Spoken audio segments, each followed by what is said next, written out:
This video is going to be about children's theories. Wait a minute, children's theories? Don't scientists come up with theories? Well, children come up with their own naive theories about how the world works. They are curious. They like to explain things. They don't like being in a state of, I don't know how any of this works. And so children are naturally curious. If you spend enough time around young children, one thing you might notice is they spend a lot of time asking why. Why? How come? They like to ask questions. And oftentimes they are not interested in the specific answer that you may have to give. They're pretty much just saying, tell me more, tell me more, tell me more. So when they keep going, why? Why? Why? And parents would be like, are you kidding me? When do I get to quit? And really, they would love if you just keep going and tell them all about the world. Tell me more, tell me more, tell me more. I'd like to know more. All right. Well, why? Well, why is that flower purple? I don't know. That's the way it grows. Why? Because the seeds make it that color. Well, why? I don't know, and they're like, just keep telling me more. Even if you don't know the specific answer, keep telling tell the child what you do know. Tell them more. They are curious. They will keep asking those questions. So children want to understand the world around them. And so they will come up with their own theories. And here's a term that people often get confused. They will see it in the book and they're like, Professor, there's a typo. They wrote this word twice because we have this term, theory. What is theory? This is our word for those naive explanations, those naive theories. This is children's attempt to explain everything they see and hear. Is it going to make sense? Is it going to match with science? Is it going to match with adult knowledge? No, probably not. But they will come up with reasons, with explanations for why things happen. Why does it rain? Because the sky is crying. That works for that child because it fits with how they understand the world and it makes them feel like they understand something.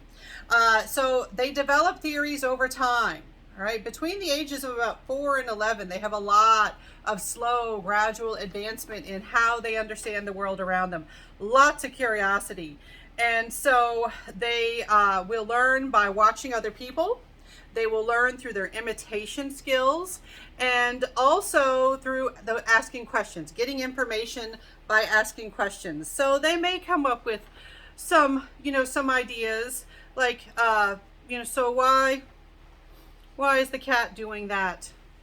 And they might give human intentions because, the cat is licking their fur because they like the taste of it. That's something that doesn't make much sense, but hey, they're coming up with something. All right, they're coming up with something. And they also will exhibit mistakes. We talked about this previously. Lots of mistakes, lots of misunderstanding. Adults and older children are around to correct them, to help them shape their understanding, to make it more accurate. I remember one time when my niece, when they were much younger, they said, they said a bird was a mammal. And I'm like, that's very impressive that you're learning those big kid words, but actually a bird is not a mammal. It's a bird. And they were like, well, yes, it's a bird, but it's also a mammal. I'm like, yes, but birds do not count as mammals. And they were very confused. We had that moment where, why I tried to shape their knowledge, and finally they got to a point like, okay, I think I get it. They probably didn't have textbook ready knowledge. They probably wouldn't pass a biology class test, but they learn more through that.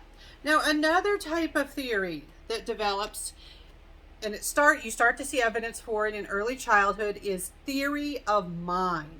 Theory of mind has to do with your understanding, not just of your thinking, but of other people's thinking, their thoughts. And so this is your theory about what other people might be thinking. Reading other people's minds, essentially, which for some people are like, well, we can't read people's minds, but you do often have to infer or guess. Like, gee, why is that person mad right now? What upset them? Was it me, or is it something completely unrelated? I am going to give a birthday present to my friend. What would they like? You have to have some theory of mind to be able to make a good guess at that. And so theory of mind starts to emerge slowly. Typically you will not see evidence of it before age 4. Around age 4, you can start to see evidence of theory of mind. Not all children will master theory of mind. Children on the autism spectrum do typically struggle with theory of mind.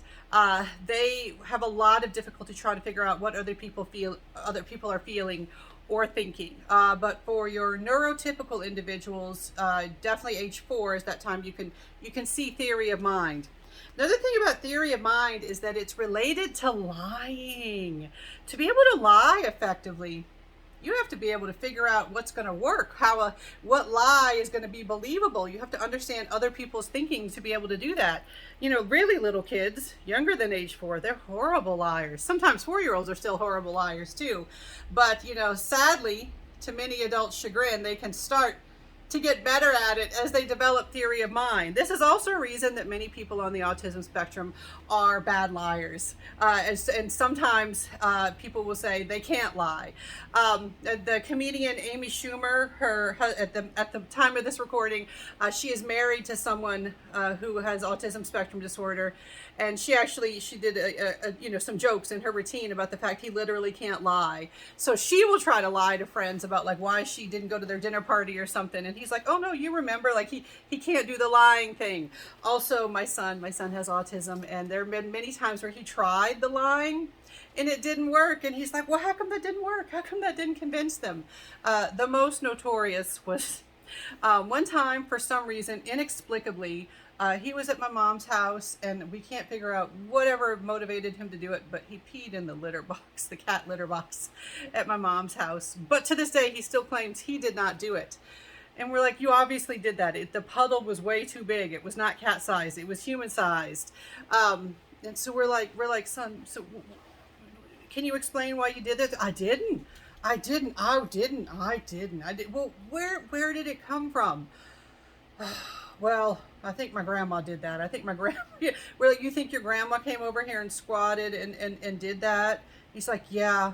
And you could tell he thought that was going to work. And we're like, no, son, we know that you did it. And to this day, he'll still be like, actually, recently he did admit that he did that. And he said he can't explain why. It was just one of those things like, why not? Sometimes kids just do things like, what'll happen if I do this?